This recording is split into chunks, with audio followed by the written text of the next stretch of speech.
Next question comes from Angela Leonard Johnson, and she says, do you support recall legislation? Yes, I do, Angela.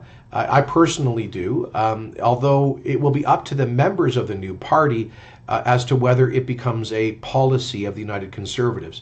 It has been a Wild Rose policy, but not a PC policy. I've been fighting for recall in Alberta since I helped to start the Taxpayers Association back in the early 1990s. I just have one condition. I think the thresholds to trigger a by-election as a result of a recall petition have to be high enough to avoid frivolous abuse of the recall mechanism by special interest groups. Now, what do I mean by that, Angela? Well, listen, if we form a united Conservative government, we're going to have to make some tough fiscal decisions. And some of the NDP big spending interest groups are going to be ticked off.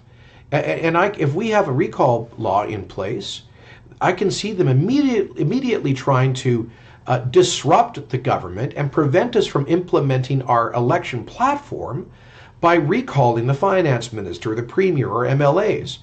And if the thresholds to trigger a by-election are low, then they might succeed. It won't be difficult in many ridings to get 10 or 15% of like the NDP supporters to sign a recall petition.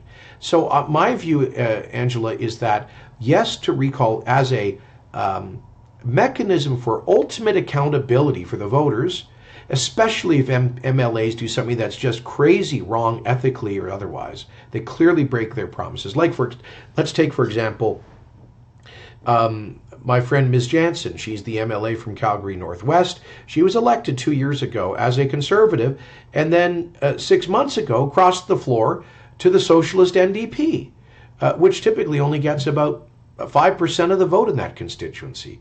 Well, I think the voters in Calgary Northwest should have the ability to say to Ms. Jansen, we thank you for your public service. We understand you wanted to sit in a different party, but we'd like to pass judgment on that first through a by-election.